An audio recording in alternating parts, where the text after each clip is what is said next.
Hi guys, this is Neva Misra from Brilliant Academy of Learning. Today I will discuss the questions asked in the NDA examination which was held on 10th April 2022. यानी कल Sunday को जो exam हुआ है NDA का, उसमें जो English के क्वेश्चंस पूछे गए हैं उसको डिस्कस करूंगी मैं। मेरे पास सेट बी का क्वेश्चन है। इट डजेंट मैटर आपका सेट कोई भी है, क्वेश्चंस एक ही होते हैं। मैं एक एक क्वेश्चन को एक्सप्लेन करके आपको बताऊंगी किस सेक्शन का क्वेश्चन बोल रही हूँ, कौन सा क्वेश्चन है। क्लियर बच्चों? तो चलो आज आप देखो कि जो एनडीए 1 2022 का इंग्लिश का क्वेश्चन है उसका सही आंसर क्या होगा। तो देखो, सबसे पहले सिनोनिम्स का सेक्शन है जिसमें क्वेश्चन नंबर 1 है, फर्स्ट है, वो है after a good meal it is important to pay a compliment to the chef. अब देखो बच्चों, अब यहाँ पे सबसे पहला ऑप्शन आपको टिप दिया हुआ है, तो फटाफट बच्चे जो सोचेंगे नहीं, वो सोचेंगे अच्छा कहीं पे आप खाते हो तो वहाँ टिप दिया जाता है, तो ये हो सकता है। नो, यहाँ जो सिनोनिम आपको ढूंढना है कॉम्प्लीमेंट का वो होगा प्रेज, क्योंकि सेफ का है, ना कि वेटर को टिप देते हो ना आप। सेफ को तो टिप नहीं देते और टिप इसका मीनिंग भी नहीं होगा। तो क्वेश्चन ध्यान से पढ़ना होता है। क्या है क्वेश्चन?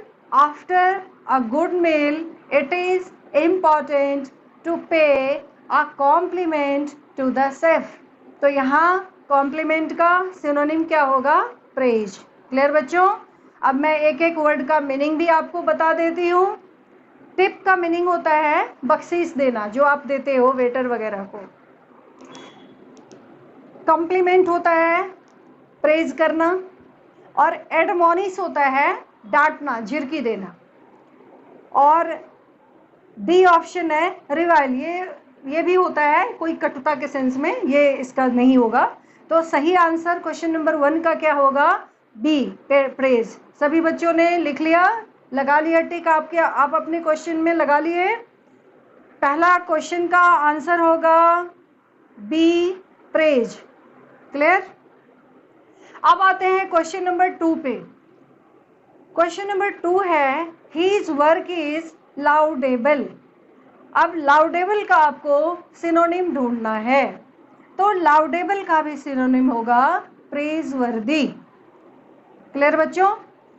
अब इसका बी, ए ऑप्शन आंसर होगा। ए आंसर है सिनोनिम प्रेज वर्दी होगा, और बी है लाफेबल, तो लाफेबल लाउडेबल का सिनोनिम नहीं होगा। नेक्स्ट है बोल्ड, बोल्ड भी नहीं होगा, और डी है लाउड, तो लाउड नहीं होगा। Question number 2 part A synonym का क्वेश्चन नंबर 2 का आंसर क्या होगा? ए। इसमें लाउडेबल का सिनोनिम ढूंढना आपको, जो होगा प्रेजवर्दी। बच्चों नेक्स्ट क्वेश्चन इज थर्ड, वो है राज इज कॉम्पिटेंट कारपेंटर। तो यहाँ कॉम्पिटेंट का आपको सिनोनिम फाइंड करना है। इसके ऑप्शंस हैं, वो ए ऑप्शन है कैपेबल, बी ऑप्शन है एक्सेप्शनल, सी ऑप्शन है इनएडेप्ट, और डी ऑप्शन है क्लमजी। तो इसका आंसर क्या होगा? ए, कॉम्पिटेंट का सिनोनिम होगा कैपेबल। क्लियर बच्चों? बाकी वर्ड्स के भी मीनिंग आप समझ लो। एक्सेप्शनल तो होता है समथिंग अपार्ट फ्रॉम, जो कॉमन नहीं है, लाइक दैट। इनएडेप्ट होता है कॉम्पिटेंट का, आप इसको एंटोनिम्स बोल सकते हो। और क्लमजी होता है बेढंगा, इसको हिंदी में कह सकते हो आप। Clear? Question number 4 is he is diligent in submitting assignments. तो यहाँ डिलीजेंट का आपको सिनोनिम ढूंढना है। डिलीजेंट का मीनिंग होता है मेहनती। तो यहाँ जो अकॉर्डिंग टू सेंटेंस आपको मीनिंग फाइंड करने हैं 4 ऑप्शंस में से, तो वो क्या होगा अभी आप देखो। ए ऑप्शन है डिली डैलिंग, डिली डैलिंग होता है टाल मटोल करने वाला, not punctual, not so punctual. Clear? दूसरा है प्रोक्रेस्टिनेटिंग, ये भी इसका आंसर नहीं होगा, टाल मटोल करने वाला, इसका भी मीनिंग होता है। और सी ऑप्शन है इंटेलिजेंट, तो इंटेलिजेंट डिलीजेंट का सिनोनिम नहीं है। डी ऑप्शन है कॉन्सेंसियस, तो फोर्थ का डिलीजेंट का सिनोनिम क्या होगा? कॉन्सेंसियस। ठीक है, डी आंसर होगा फोर्थ का। Question number 5 is he appears to be reticent. बच्चों रेटिसेंट का मीनिंग होता है कम बोलने वाला, a man of few words. तो अब देखो चारों ऑप्शंस में से कौन सा ऑप्शन सही है इसका सिनोनिम? फर्स्ट ऑप्शन है एक्सपेंसिव, एक्सपेंसिव होता है खर्चीला। बी है जॉली, जॉली होता है खुशमिजाज।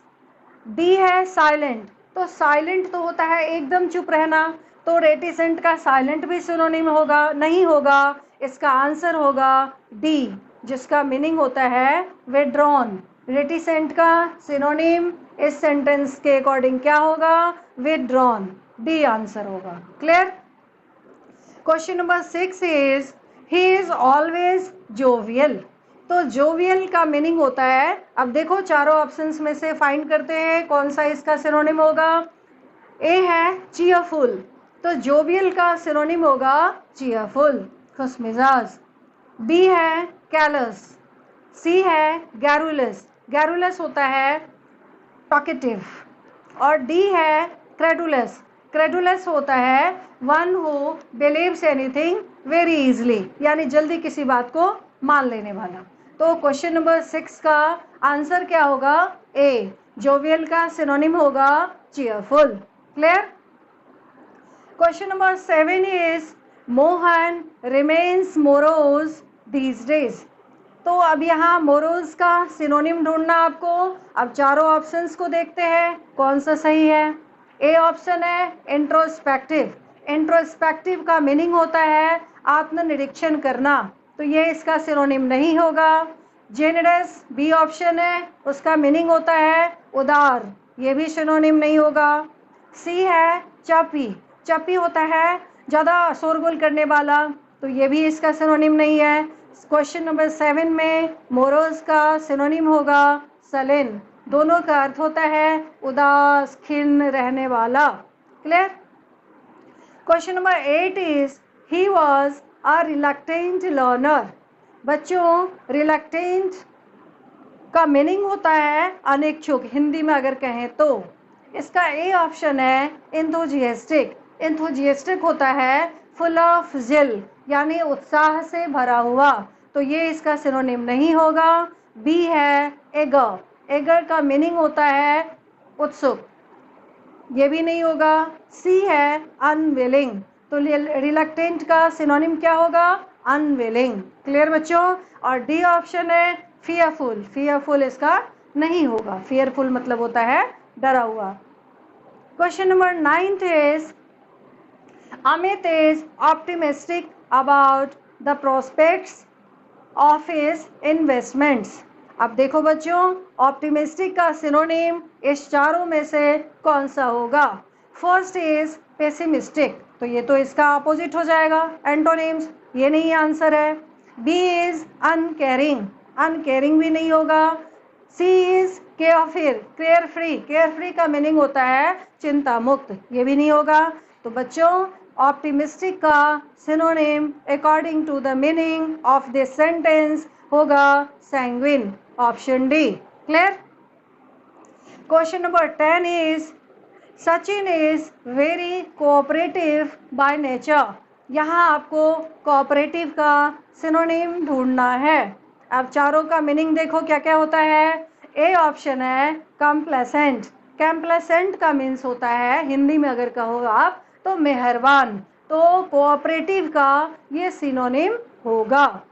बी ऑप्शन है कोवर्ट, कोवर्ट होता है डिस्गाइज, हिडन, तो ये भी सिनोनिम नहीं होगा। सी ऑप्शन है कंप्लेसेंट, कंप्लेसेंट होता है सेटिस्फाइड, संतुष्ट, तो ये भी नहीं होगा। और डी ऑप्शन है कनाइविंग, कनाइविंग होता है चतुर चालाक, होशियारी से देखना, तो वो भी नहीं है। तो क्वेश्चन नंबर 10th का आंसर क्या है? ए, कंप्लेसेंट। क्लियर? अब आ जाओ बच्चों एंटोनिम सेक्शन। पहला सेक्शन आपने 10 क्वेश्चंस देखा सिनोनिम्स का। अब 10 क्वेश्चंस किसके हैं? एंटोनिम्स का। अब एंटोनिम्स में तो देखते ही हो आप, उसका जो डायरेक्शन है उसको पढ़ लो और हम क्वेश्चन डिस्कस करते हैं। क्वेश्चन आपके स्क्रीन पे दिखेगा। तो क्वेश्चन नंबर 11 जो है उसमें है he is essentially a crude person. क्या है question? He is essentially a crude person. इसमें क्रूड का अपोजिट वर्ड ढूंढना, आपको एंटोनिम्स ढूंढना है। तो बच्चों क्रूड का जो अपोजिट होगा, ए ऑप्शन है कोर्स, कोर्स नहीं होगा। बी ऑप्शन है रिफाइंड। अगर कोर्स और क्रूड को हम देखें तो क्रूड का कोर्स सिनोनिम होगा, और बी ऑप्शन है वो है रिफाइंड, तो क्रूड का अपोजिट हो जाएगा रिफाइंड। अगर मीनिंग आप देखना चाहो, जैसे कहते हैं क्रूड ऑयल, तो क्रूड ऑयल कच्चा होता है, लेकिन यहाँ पर्सन के सेंस में यूज हुआ है। तो क्रूड मीन्स आप कह सकते हो बेडंगा, बेढंगा टाइप, और रिफाइंड होता है कल्चर्ड, आप उसको कहते हो रिफाइंड, सुसंस्कृत हिंदी में इसको कहते हैं। तो 11th नंबर क्वेश्चन का क्रूड का अपोजिट क्या होगा? B refined. C is eager, eager का मीनिंग जानते ही हो गए, उत्सुक होता है, तो ये नहीं होगा उसका आंसर। और डी है बैलेंस्ड, तो बैलेंस तो जानते ही हो, ये भी नहीं होगा। Question number 12 is his confidence is high. Confidence तो जानते ही हो। अब कॉन्फिडेंस का अपोजिट क्या होता है? वो है ए ऑप्शन डिफिडेंस। तो डिफिडेंस का मीनिंग, कॉन्फिडेंस मतलब होता है विश्वास, और डिफिडेंस का मीनिंग होता है लैक ऑफ कॉन्फिडेंस। तो क्वेश्चन नंबर 12 का आंसर क्या होगा? ए डिफिडेंस। क्लियर? बी है एगरनेस, ये नहीं है इसका आंसर। स्टीड फास्टनेस, ये भी नहीं होगा। और एंड्योरेंस, ये भी नहीं होगा। क्लियर बच्चों? एंड्योरेंस होता है बर्दाश्त करने की क्षमता। क्लियर बच्चों? Question number 13 is his integrity is noticed. तो इंटेग्रिटी का यहाँ पे अपोजिट आपको ढूंढना है। तो पहला ऑप्शन है स्किलफुलनेस, जो नहीं होगा। स्किलफुलनेस होता है निपुणता, हिंदी में कहते हैं उसको। और बी है एबिलिटी, एबिलिटी होता है क्षमता, ये भी नहीं होगा। डी सी है डिपेंडेबिलिटी, ये भी नहीं होगा, किसी पे आश्रित होना होता है इसका मीनिंग। और डी है डिसऑनेस्टी, तो डिसऑनेस्टी इंटेग्रिटी का अपोजिट होगा, एंटोनिम्स होगा। क्लियर बच्चों? Question number 14 is C is benevolent individual. अब बेनिवोलेंट का सिनोनिम एंटोनिम ढूंढना आपको। तो बेनिवोलेंट होता है अच्छाई के सेंस में। अब इसका दिया हुआ है यहाँ पे क्लेवर, जो नहीं होगा। मडल्ड, ये भी नहीं होगा। बेनिवोलेंट का अपोजिट होगा मैलिवोलेंट। क्लियर बच्चों?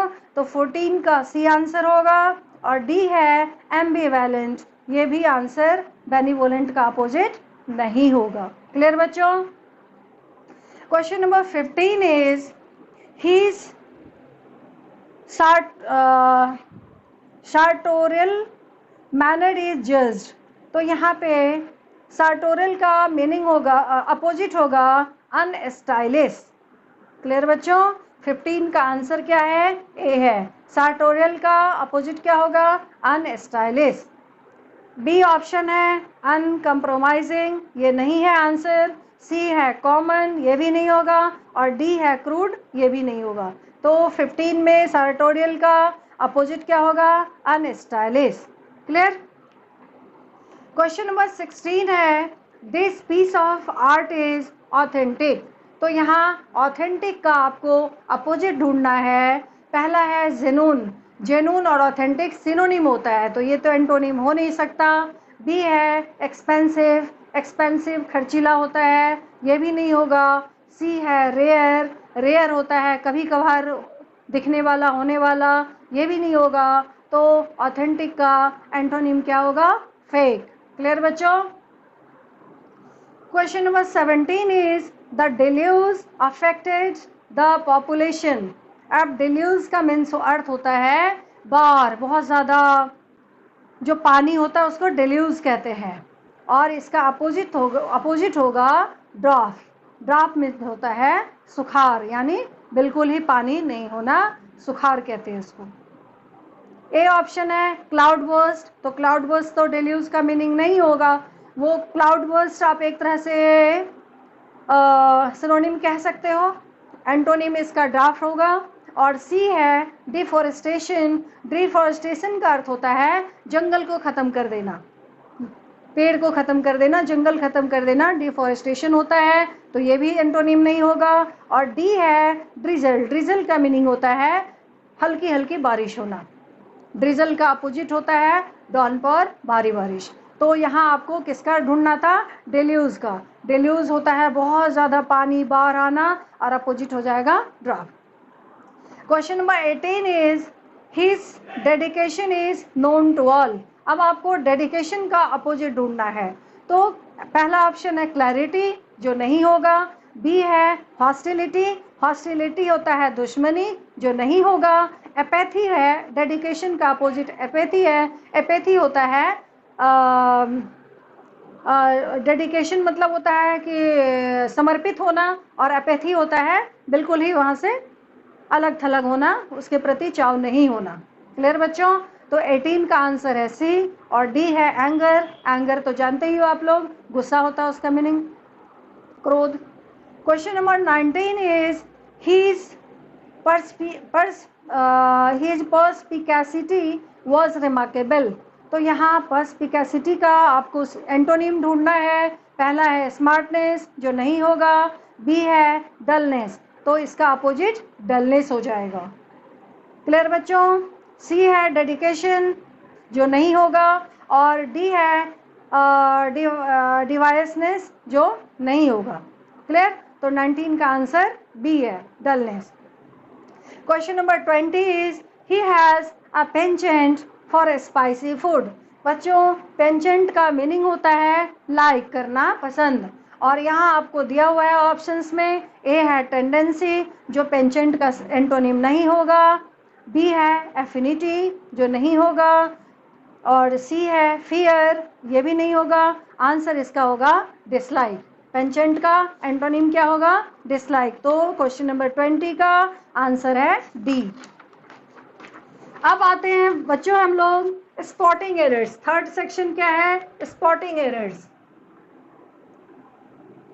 Spotting errors. अब ये क्वेश्चन नंबर 21 है। अब देखो, इसमें सेक्शंस में बटे हुए हैं सेंटेंस, आपको वो पार्ट ढूंढना है जिसमें गलती है। तो सबसे पहला क्वेश्चन 21 है, A company of 5000 soldiers having marched tirelessly for over 5 days have just moved into their cantonment। बच्चों, इसमें सी पार्ट में गलती है, क्योंकि एक कंपनी ऑफ के अकॉर्डिंग जब आप लगाते हो तो यहाँ वर्ब हैव के जगह हैज़ होगा। तो 21 का आंसर क्या है? इसमें सी पार्ट में गलती है और हैव के बदले हैज़ होगा। Clear? Question number 22 is every person who believes in principles must stand up to fight for their conviction. बच्चों, तो यहाँ पे फॉर देयर के बदले हीज और हर होगा, ना कि देयर होगा। एवरी है तो यहाँ पे देयर नहीं लिख सकते आप। Every person who believes in principles must stand up to fight for his, और ऐसे स्लैश देके हर होना चाहिए, ना कि देयर होना चाहिए। तो यहाँ बाई 22 में सी में गलती है। क्लियर बच्चों? 23rd is the Olympic Games reflects the highest spirit of human endeavor and achievement। तो यहाँ द ओलंपिक गेम्स है, तो ओलंपिक गेम्स के अकॉर्डिंग जो वर्ब है ए सेक्शन में वो रिफ्लेक्ट्स के बदले रिफ्लेक्ट होगा, क्योंकि प्लूरल हो गया ना, द ओलंपिक गेम्स। अगर गेम होता तो रिफ्लेक्ट्स करेक्ट था, यहाँ ओलंपिक गेम्स है तो रिफ्लेक्ट होगा। क्लियर बच्चों? तो 23rd में ए पार्ट में गलती है, रिफ्लेक्ट्स के बदले रिफ्लेक्ट होगा। अब डिस्कस करते हैं हम लोग क्वेश्चन नंबर 24। इसमें है the principle of the school stress the need for discipline Among Us the students. बच्चों यहाँ 24th के सी सेक्शन में गलती है, यहाँ अमंगस्ट के बदले अमंग होगा।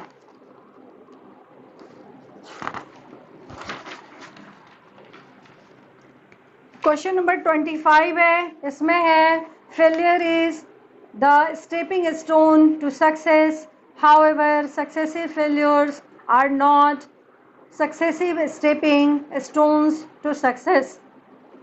बच्चों अगर इस 25 नंबर क्वेश्चन के एक एक पार्ट को आप वेरीफाई करो तो इसमें कोई एरर नहीं है, इसमें आंसर होगा डी, नो एरर।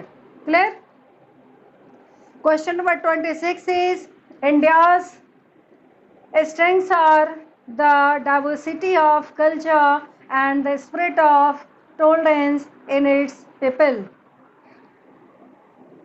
तो यहाँ भी कोई एरर नहीं है, सारे पार्ट्स में अकॉर्डिंग टू सब्जेक्ट वर्ब का यूज किया गया है। क्वेश्चन नंबर 27 है, इसमें है once considered 9th planet of the solar system. तो यहाँ ए पोर्शन में गलती है, क्वेश्चन नंबर 27 में once considered the 9th planet होगा of the solar system. Clear बच्चों? क्वेश्चन नंबर 28 है, इसमें बी पार्ट में गलती है। अगर आप इस क्वेश्चन को पढ़ते हो तो the greatest glory in life is to be able to realise once, once में एपस्ट्रफी एस होगा जो साथ में ही लिख दिया गया है, तो बी पोर्शन में गलती है, वंस गलत तरीके से लिखा हुआ है, यहाँ वन के आगे एपस्ट्रफी एस का यूज किया जाएगा। क्लियर बच्चों? क्वेश्चन नंबर 29 इज, तो 28 का आंसर बी है, और 29 क्वेश्चन में क्वेश्चन है to be able to manage once anger is a reflection of an individual's psychological maturity. तो यहाँ नो एरर है, आंसर होगा 29 का D. Question number 30 is a honest mistake. तो यहाँ ए ऑनेस्ट मिस्टेक नहीं, एन ऑनेस्ट मिस्टेक होगा। तो 30 में क्वेश्चन नंबर 30 क्वेश्चन में ए पार्ट में गलती है। क्लियर बच्चों? अब आ जाओ क्वेश्चन नंबर 31 जो है इडियम्स एंड फ्रेजेस का। स्पॉटिंग एरर कर लिया आपने। नेक्स्ट है इडियम्स एंड फ्रेजेस। अब देखो, ये इडियम्स एंड फ्रेजेस में आपको मीनिंग चूज करके लिखना होता है। तो सबसे पहला है काउंटिंग योर चिकन्स। तो बच्चों काउंटिंग योर चिकन्स का मीनिंग होता है कॉन्फिडेंट ऑफ सक्सेस। यहाँ जो बाकी ऑप्शंस हैं वो है ग्रीडली एक्यूमुलेटिंग वेल्थ, जो नहीं होगा, being careful about spending money, getting scared because of danger. तो इसका आंसर होगा 31 का ए। काउंटिंग योर चिकन्स का अर्थ होता है कॉन्फिडेंट ऑफ सक्सेस। 32 नंबर question is the icing on the cake. इसका मीनिंग होता है extra benefit over and above an already good deal. तो 32 में the icing on the cake का आंसर और मीनिंग होगा B. Next question is 33 number question is a stitch in time. बच्चों आपने पढ़ा होगा पहले से, ये पूरा प्रोवर्ब होता है a stitch in time saves 9। तो यहाँ अ स्टीच इन टाइम का मीनिंग होगा timely action that prevents a negative outcome. 33 का आंसर क्या होगा? D. Next question is 34 is at 6s and 7s। At 6s and 7s का मतलब होता है तितर बितर। जैसे आप सेंटेंस बना सकते हो कि when I reached home I found my all belongings at 6s and 7s, या when I reached home I found all my books at 6s and 7s, यानी जब मैं घर पहुंचा तो मेरे सारे बुक्स बिखरे पड़े थे। तो एट 6s and 7s का मीनिंग क्या होगा? State of total confusion. Clear बच्चों? तो 34 का आंसर सी होगा। Next question is 35 35 is talking 20 to the dozen. बच्चों टॉकिंग 20 टू द डजन का मीनिंग होता है टॉकिंग हरीडली एंड रिपीटली।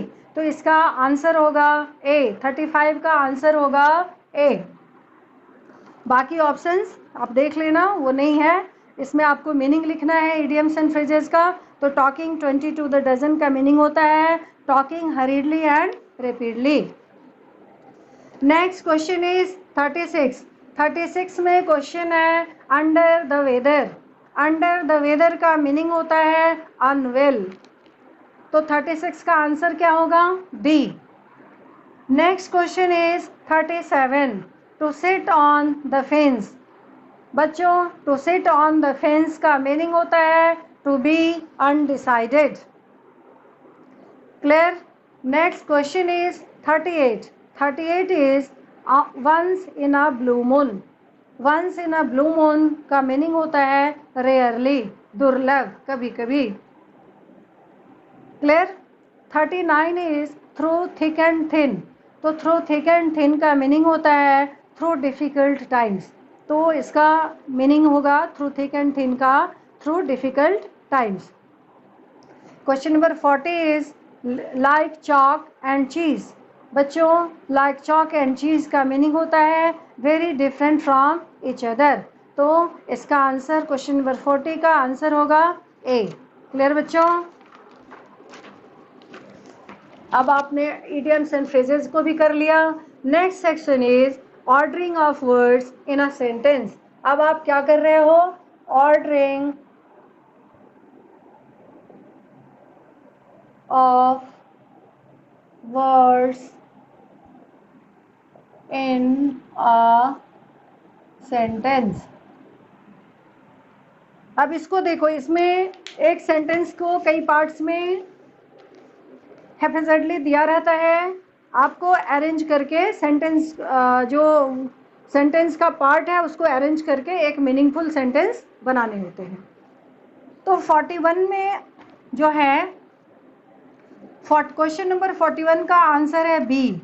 अब इसका अरेंजमेंट क्या होगा?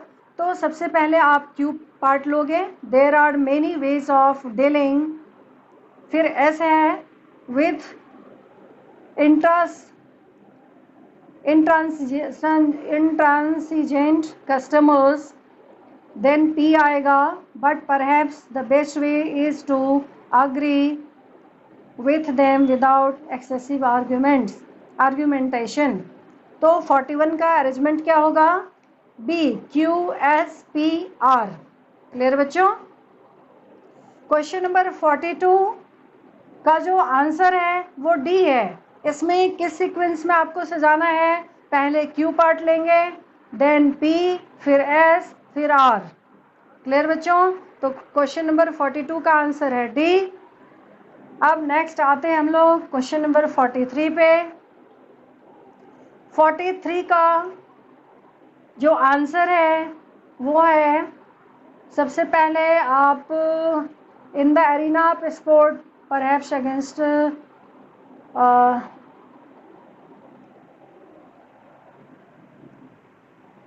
इसका आंसर है ए। सबसे पहले the greatest moment in Indian Olympic history was the victory secured by the women's hockey team in the arena of sport, perhaps against Australia in the Tokyo Olympics। तो इसका आंसर क्या होगा? Next is